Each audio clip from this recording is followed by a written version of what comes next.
Buenas tardes, mi nombre es Liliana Orquijo Forero, soy estudiante del Diplomado de Neuroeducación modalidad virtual. A continuación voy a explicar el sistema nervioso, sus funciones, 4 órganos importantes de este y su desarrollo durante todo el ciclo vital. Bueno, el sistema nervioso son un conjunto de órganos y estructuras que poseen células nerviosas cuya célula principal es la neurona. La neurona es aquella que coordina todos los movimientos de nuestro cuerpo, las funciones de nuestro cuerpo. El sistema nervioso es muy importante ya que nos ayuda a los movimientos corporales, nos ayuda al aprendizaje, a la memoria e incluso nos ayuda a entablar una relación o una interacción con nuestro entorno mediante la conexión que establece con los sentidos. El sistema nervioso se divide en sistema nervioso central y periférico. El sistema nervioso central se divide en encéfalo y médula espinal. Y el encéfalo a su vez se divide en 4 órganos importantes, que son el cerebro, el diencéfalo, tronco encefálico y el cerebelo, los cuales voy a explicar a continuación sus funciones más importantes. El cerebro es el órgano más voluminoso de la bóveda craneana. Se divide en 2 hemisferios, hemisferio derecho y el hemisferio izquierdo, los cuales se dividen en 4 partes iguales que son el lóbulo frontal, lóbulo parietal, lóbulo temporal y lóbulo occipital. El lóbulo frontal es la parte delantera, de la bóveda craneana. Aquí el lóbulo frontal se le atribuye el trámite de movimientos voluntarios de nuestro cuerpo, a la forma de dar un discurso, a la toma de decisiones, a las emociones, etc. El lóbulo parietal se le atribuye el trámite de información sensorial y el tacto. Al lóbulo temporal se le atribuye el trámite de información visual y auditiva y el lenguaje. Y el lóbulo occipital se le atribuye el trámite visual del cerebro. El cerebro es muy importante ya que nos ayuda a respirar, a funciones simples del cuerpo humano, o básicas, como son la de respirar, el tener sueño, el tener hambre, el tener sed, o otras más complejas como son la capacidad de razonamiento, de memoria y la conducta humana. El segundo órgano al cual vamos a hablar es el cerebelo. El cerebelo se encuentra en la parte posterior del lóbulo occipital. El cerebelo nos ayuda a mantener el equilibrio y la postura de nuestro cuerpo y se divide en 3 capas. La capa molecular, que es la capa externa, en donde se encuentran neuronas pequeñas y escasas. La capa intermedia, que es la capa de células de Purkinje, aquí se encuentran neuronas voluminosas y piriformes, es decir, en forma de pera. Y la capa granulosa, que es la capa interna, aquí encontramos neuronas abundantes y pequeñas. Otro órgano en el cual vamos a hablar, y es el tercer órgano, es el diencéfalo. El diencéfalo se encuentra entre los hemisferios, en la parte central de los hemisferios, es decir, se encuentra entre los hemisferios y el tronco encefálico. El diencéfalo es muy importante porque cumple una función vital en el ser humano, como es la de recordar. Este se divide en tálamo, hipotálamo y epitálamo. El tálamo es una estación de relevo de todos los sentidos menos el del olfato. Aquí los impulsos nerviosos hacen sinapsis, es decir, conexión antes de pasar a la corteza cerebral. El hipotálamo, como su nombre lo indica, se encuentra debajo del tálamo, es la parte más central, y posee múltiples funciones en el cuerpo humano. Entre esas funciones encontramos que produce la hormona de la oxitocina, es decir, la que influye en el parto, en la conducta sexual, en los sentimientos, en la felicidad, etc. Y también produce la hormona de la vasopresina, que es la hormona antidiurética, que influye en la retención de líquidos.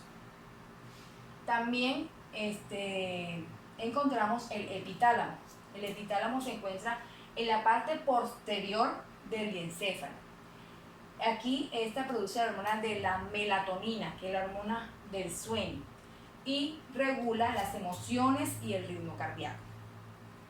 El cuarto órgano del cual vamos a hablar es el tronco encefálico.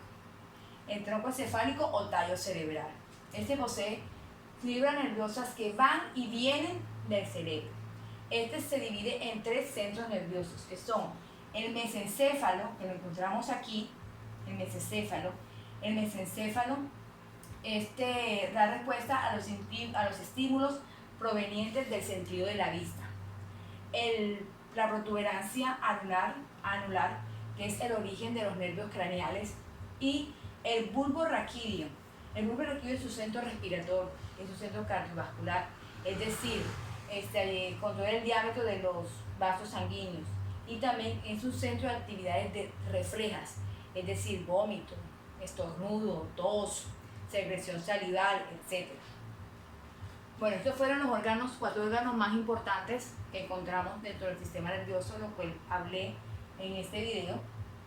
Pero otra parte muy importante dentro del sistema nervioso son las neuronas.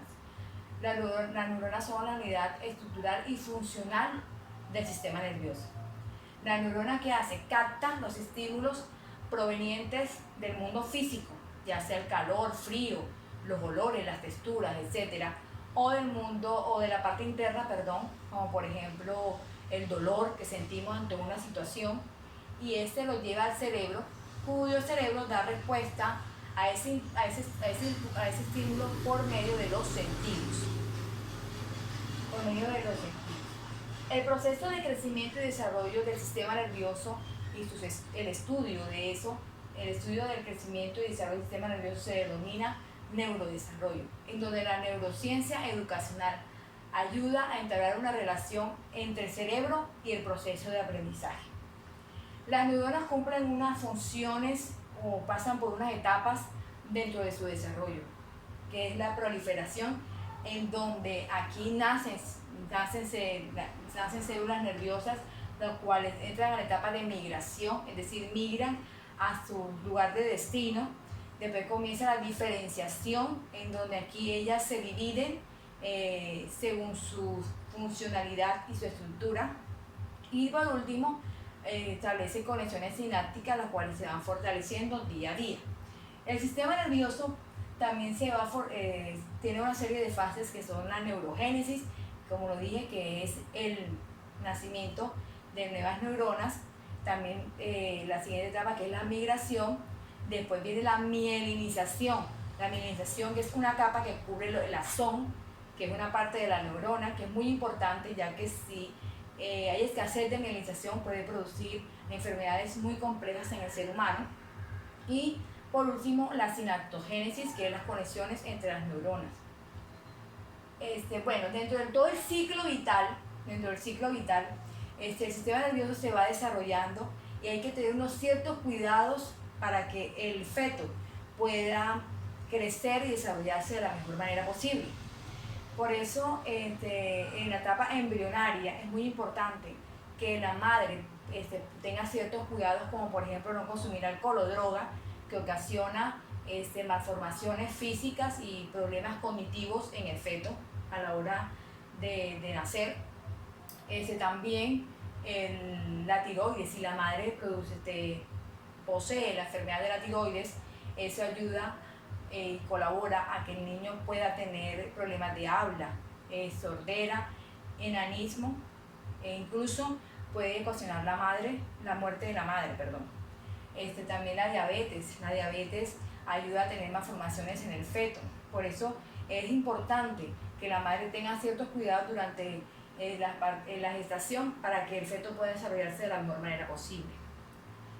En la primera infancia es muy importante porque el desarrollo del cerebro va rápido. Aquí el cerebro se desarrolla rápidamente.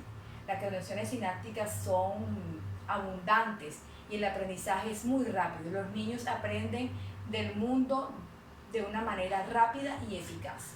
Ya en la etapa de la adolescencia, aquí se van adquiriendo habilidades cognitivas y de razonamiento, es decir, por qué, para qué y el porqué de ciertas situaciones que se presentan en su vida, en la etapa de la adolescencia. Ya aquí ellos saben diferenciar qué situación es conveniente y qué situación no es conveniente. Aquí las conexiones sinápticas en la etapa de la adolescencia se dan en los órganos que tienen que ver mucho con con las emociones. Por eso se dice que los adolescentes son emotivos. Ya en la etapa de la vejez, que es la última etapa, ¿verdad? La etapa de la vejez, el cerebro comienza a envejecer a los 30 y 40 años, pero esto se puede retrasar con una alimentación balanceada, con ejercicio y con una buena interacción social. También uno de los causantes para que el cerebro entre en esa etapa del envejecimiento es el insomnio. Aquí las conexiones sinápticas en la etapa de envejecimiento son muy pocas, y el Alzheimer es una de las enfermedades que ocasiona el envejecimiento del cerebro. Bueno, fue mi exposición sobre el sistema nervioso y sus funciones y sus partes importantes y cómo se desarrollan durante todo el ciclo vital. Muchas gracias.